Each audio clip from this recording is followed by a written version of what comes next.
Hello बेटा, कैसे हो आप सभी। बेटा, राशियों की तुलना की इस श्रृंखला की अगली कड़ी में मैं जो आज आपके साथ समस्याएं शेयर करूंगी वो चक्रवृद्धि ब्याज से संबंधित समस्याएं हैं। बेटा, ब्याज दो तरह का होता है, एक साधारण ब्याज, एक चक्रवृद्धि ब्याज। चक्रवृद्धि ब्याज क्या होता है? जो ब्याज के ऊपर ब्याज लगता है उसे हम चक्रवृद्धि ब्याज कहते हैं। चक्रवृद्धि ब्याज में पहले हम मिश्र धन की गणना करते हैं। मिश्र धन निकालने के बाद उसमें से हम मूलधन को माइनस कर देते हैं तो हमारे पास चक्रवृद्धि ब्याज आ जाता है। जबकि साधारण ब्याज सीधा ही निकल जाता है। पहले साधारण ब्याज निकलता है, फिर उसमें हम मूलधन को जोड़ देते हैं तो मिश्र धन निकलता है। अब देखिए, चक्रवृद्धि ब्याज वार्षिक भी हो सकता है, अर्धवार्षिक भी हो सकता है और त्रैमासिक भी हो सकता है और प्रति मासिक भी हो सकता है। अब देखिए, यदि वार्षिक है तो हमें कुछ नहीं करना, सीधा जो भी हमें रकम दी हुई है, जो दर वार्षिक रूप से दी हुई है वो दर यूं की यूं हमें लेनी है और समय भी यूं का यूं लेना है। लेकिन अगर अर्धवार्षिक है तो हम बेटे समय को दुगना कर देते हैं और दर को आधा कर देते हैं। समय को दुगना क्यों कर देते हैं? क्योंकि एक वर्ष में 2 अर्धवर्ष होते हैं। अर्धवर्ष का मतलब 6 महीने। और दर क्योंकि हमें वार्षिक दी हुई है तो हमें वो भी अर्धवार्षिक करनी होगी। तो देखिए, जो मेरी पहली समस्या है वो ये है, 8,000 रुपए का एक वर्ष के लिए 9% वार्षिक दर से चक्रवृद्धि ब्याज ज्ञात कीजिए। तो ठीक है, मुझे दिया हुआ क्या है? मूलधन। मूलधन का मतलब जो मूलधन है, जो वास्तव में धन उधार लिया गया है या दिया गया है। तो मूलधन 8,000 रुपए, दर कितनी दी हुई है? 9% वार्षिक, और वार्षिक ही मुझे चक्रवृद्धि ब्याज निकालना है। समय कितना दिया हुआ है? 1 वर्ष। अब देखिए, जो हमारा सूत्र है वो ये है, मिश्र धन। मैंने आपको बताया था ना, चक्रवृद्धि ब्याज में पहले मिश्र धन की गणना है। मिश्र धन बराबर मूलधन गुना 1 जमा दर बटे 100 सारे की शक्ति समय।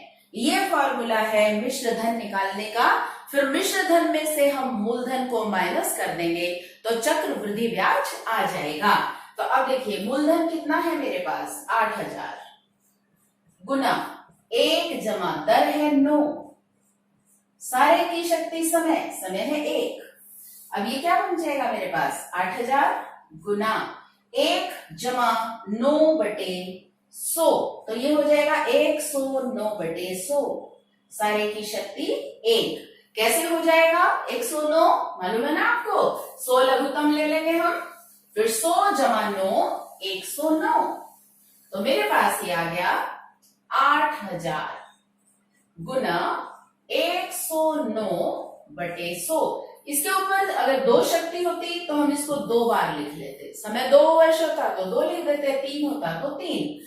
तो ये हो जाएगा 8,000 गुना 109 बटे 100। 1 0 से 1 0, 1 0 से 1 0। 80 की गुना 109 से करेंगे तो 0 यूं की यूं आ गई। 109 की 8 से करेंगे, 8 में 72, 8 एकम 8। तो 8,720 रुपए मेरे पास क्या आया है? ये मिश्र धन। और मेरे पास मूलधन क्या था? 8,000। तो मिश्र धन 8,720 रुपए, मूलधन 8,000 रुपए, माइनस कर देंगे तो क्या आ जाएगा? चक्रवृद्धि ब्याज बराबर 720 रुपए। ये तरीका है चक्रवृद्धि ब्याज ज्ञात करने का।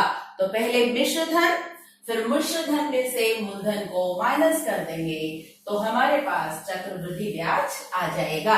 अब दूसरे प्रश्न की ओर चलते हैं। 10,800 रुपए का 10,800 रुपए का 3 वर्ष के लिए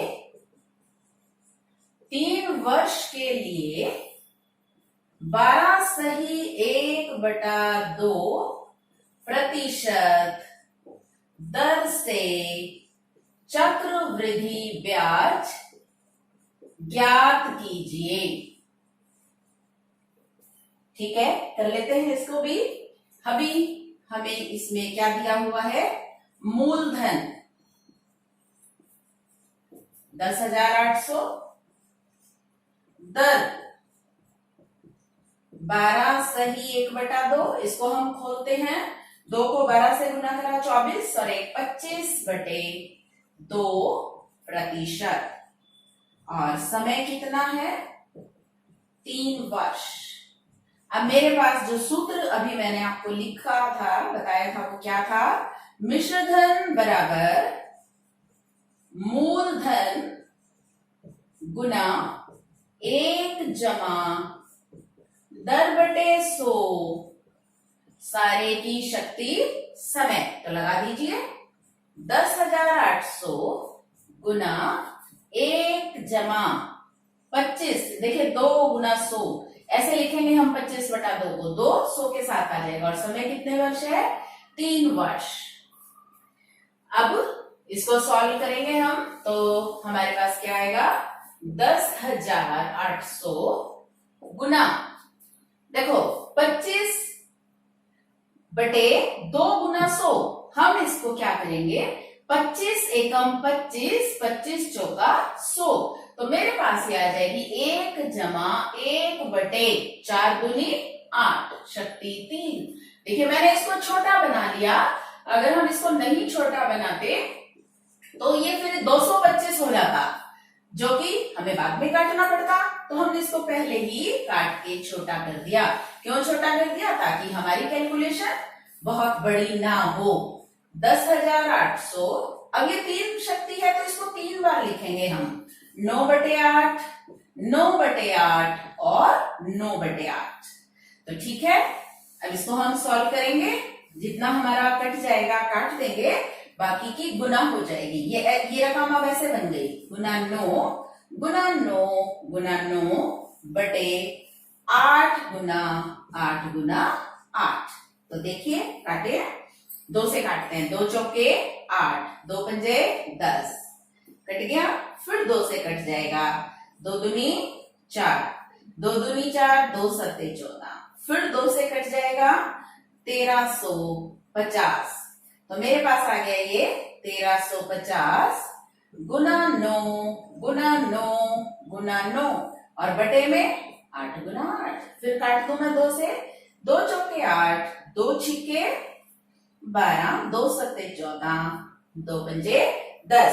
बस इसके बाद ये नहीं कटेगा, तो अब इसकी गुना कर देते हैं। चलो 9 नीम 81, 81 की किससे गुना होगी, 9 से। 81 गुना 9, 9 एकम 9, 9 अट्ठे 72, और इसकी गुना किससे होगी, 675 से। 675 से गुना कर देते हैं। 5 नीम 45, हासिल 4, 5 दूनी 10 और 4 14, हासिल 1, 5 सत्ते 35 और 1 36, क्रॉस लगा दिया। 7 नीम 63, हासिल 6, 7 दूनी 14 और 6 20, हासिल 2, 7 गुना 7 49 और 2 51, फिर 2 क्रॉस लगा दिए। 6 नीम में 54, हासिल 5, 6 दूनी 12 और 5 17, हासिल 1, 6 सत्ते 42 और 1 43, 5 7 10 11 और 1 12, 8 और 1 9। ये आ गया मेरे पास 4,92,075 और बटे में 8 चौके 32। अब क्या करना है मुझे, इसको भाग देना है। इसको 32 से भाग देंगे। 32 से भाग देने के बाद जो निकलेगा वो मिश्रधन निकलेगा। तो भाग दीजिए, 4,92,075 को हम 32 से भाग देंगे। एक पे जाएगा, 32 से कम 32, तो क्या बच गया 7, एक उतार लिया 2। अब ये कितने पे दिख रहा है मुझे जाता हुआ 5 पे, 5 दूनी 10, 5 दिया 15, 2 और 2 क्या उतार लिया 0। अब ये कितने पे जा रहा है 7 दूनी 14, 21 6 पे जाएगा अभी, 6 दूनी 12, 80 1, 6 तिया 18 और 1 19, 10 में से 2 गए 8, 11 में से 9 गए 2 और फिर क्या उतार लिया 7। और अब किस पे दिखाई दे रहा है जाता हुआ 9 दूनी 18, 9 तिया 27, 9 दूनी 18, 9 तिया 27 और 1 28 नहीं जाएगा, तो अब ये 8 पे जाएगा, 8 दूनी 16, 8 तिया 24 और 1 25, कितना बच गया 1 और ये 3 और उतार लिया 5। अब चला जाएगा 9 पे, 9 दूनी 18, 9 तिया 27 और 1 28, 15 में से 8 गए 7 और 10 में से 8 गया 2, फिर दशमलव लगा दिया मैंने और 0 उतार ली, तो अब ये 8 पे फिर चला जाएगा 256 और ये बच गया 14 और 0। और अब ये चला जाएगा हमारा कितने पे जाएगा 5 पे 150, ज्यादा हो जाएगा 5 पे 150, 5 पे 150 नहीं 160 होगा 5 पे। चलो इसको हम दोबारा चेक करते हैं, इसको देखो क्या होगा 32 से कम 32, 17 बच गया। अब मैंने इसको 5 पे किया, 5 दूनी 10, यहाँ 160 आएगा, देखिए इसको ठीक करेंगे हम 160। अब इसको हम दोबारा से करते हैं, ये चेंज हो गई है हमारी, क्योंकि देखिए एक भी अगर हासिल हमारा छूट गया तो हमारी कैलकुलेशन गड़बड़ हो जाएगी। तो अब ये 5 पे गया 160 आएगा, तो ये बच गया 2, क्या उतारा 0। अब ये कितने पे जाएगा 3 पे 4 पे 3 पे चला जाएगा, 3 दूनी 6, 3 तिया 9, कितना बचा 10 में से 6 गए 4, 11 में से 9 गए 2 और अब क्या उतरेगा 7। और अब ये जाएगा 8 तिया 24, 7 पे, 7 दूनी 14, 7 तिया 21 और 1 22, तो ये बच गया 3 और 2, अब क्या उतरेगा 5 और अब ये चला जाएगा 7 पे फिर से 224, एक अब दशमलव लगा के 0 और अब ये हमारा फिर से कितने पे जाएगा 3 पे, 3 दूनी 6, 3 तिया 9 और 10 में से 6 गए 4, 14 और 140 और अब ये फिर से हमारा 3 पे ही चला जाएगा, 4 पे भी चला जा सकता है, 4 पे चला जाएगा, तो ये मेरे पास आ गया 15,377 रुपए 34 पैसे। क्या आया है ये मिश्र धन, मिश्र धन आया है 15,734 रुपए 14 पैसे, जो भी कुछ आया है। और मूलधन है 10,800 रुपए, घटा देंगे, ये आ गया चक्रवृद्धि ब्याज। तो चक्रवृद्धि ब्याज की गणना करने के लिए हमेशा हमें क्या करना पड़ेगा, पहले मिश्र धन की गणना होगी और उसके बाद मूलधन घटा देंगे और चक्रवृद्धि ब्याज निकल जाएगा। अब जो अगली समस्या है वो है 62,500 रुपए का 1.5 वर्ष के लिए 8% वार्षिक दर से चक्रवृद्धि ब्याज क्या होगा यदि ब्याज अर्धवार्षिक हो। अर्धवार्षिक है ये, तो देखिए मूलधन कितना दिया हुआ है 62,500, दर 8% वार्षिक। लेकिन मुझे कैसी कैलकुलेशन करनी है? अर्धवार्षिक। 4% अर्धवार्षिक। आधी कर दी मैंने। अगर वार्षिक 8% है तो अर्धवार्षिक आधी हो जाएगी। समय कितने वर्ष है? 1.5 वर्ष। 1.5 वर्ष में 3 अर्धवर्ष, 6 महीने का आधा साल। अब फिर वही फार्मूला लगाओ, मिश्र धन बराबर मूलधन गुना 1 जमा दर बटे 100 सारे की शक्ति समय। तो अब कैलकुलेशन कर देते हैं इसकी। कितना है मूलधन? 62,500। तो मिश्र धन 62,500 गुना 1 जमा 4/100। देखो 3 लगेगी शक्ति, क्योंकि कितने अर्धवार्षिक हो गए हैं? 3 अर्धवार्षिक हो गए हैं। और दर कितनी लगाई है मैंने? 4। क्यों लगाई है मैंने 4 दर? क्योंकि वार्षिक दर 8 थी। अब देखो मैं इसको यहां पे काट देती हूँ। 4 एकम 4, 4 दूनी 8, 4 पंजे 20, 62,500। अब ये हो जाएगा 1 जमा 1/25। 25 एकम 25। इसको हम अपनी सुविधा के लिए और क्लियर करने के लिए हम इसको ऐसे भी लिख सकते हैं, 1 सही 1/25। ठीक है, तो 62,500 ये हो गया 25 का 25 और 1 26/25 की शक्ति 3। 62,500। अब इसको 3 बार लिख देंगे। 26/25, 26/25, 26/25। तो मेरे पास ये रकम बन गई 62,500 गुना 26 गुना 26 गुना 26 बटे 25 गुना 25 गुना 25। अब हम इसको काटेंगे। 5 से मुझे दिख रहा है, कट रहा है। 5 से 5 5 25, 5 एकम 5, 5 दूनी 10, पाऊ पाऊ करके या पंजू पंजू 25। ठीक है, फिर 5 से कट रहा है ये, 5 दूनी 10।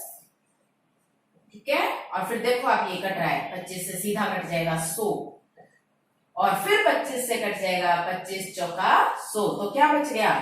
4 गुना 26 गुना 26 गुना 26। सारे कट गए, नीचे कुछ नहीं बचा।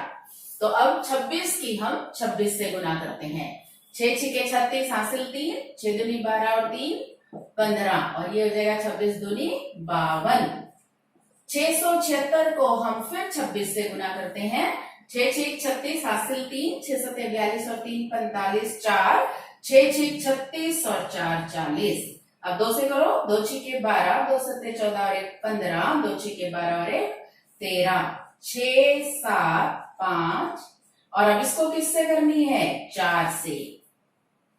4 6 24 हासिल 2, 4 7 28 और 2 30 हासिल 3, 4 5 20 और 3 23 हासिल 2, 4 7 28 और 2 30 हासिल 3, 70,304। और मेरे पास जो मूलधन है वो 62,500 है। तो मिश्र धन आया है हमारे पास, मिश्र धन बराबर 70,304, और मूलधन आया है, मूलधन दिया हुआ है 62,500। तो चक्र वृद्धि ब्याज, इनको माइनस कर देंगे हम। 4 0, 13 में से 5 गए 8, 9 में से 2 गया 7, तो 7,804 रुपए हमारा चक्र वृद्धि ब्याज आएगा।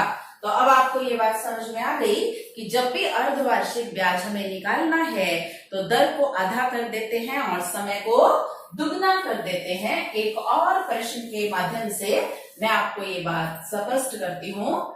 10,000 रुपए का 1 वर्ष का 8% वार्षिक दर से चक्रवृद्धि ब्याज क्या होगा यदि ब्याज अर्धवार्षिक संयोजित हो। कैसा हो? अर्धवार्षिक संयोजित हो। तो मूलधन 10,000, दर 8% वार्षिक, तो 4% क्या हो जाएगी? अर्धवार्षिक। समय 1 वर्ष बराबर 2 अर्धवर्ष। सूत्र क्या है? मिश्र धन बराबर मूलधन गुना 1 जमा दर बटे 100 सारे की शक्ति समय। अब सब चीजें हम इसमें लगा देते हैं। मूलधन कितना दिया हुआ है? 10,000 रुपए। तो ये हो जाएगा मिश्र धन बराबर 10,000 1 जमा 4/100 सारे की शक्ति 2। फिर उसी तरह से 4 एकम 4, ये कट गया है। 1 सही 1/25 की शक्ति 2। तो ये क्या बन गया हमारे पास? 10,000 गुना 26/25 की शक्ति 2।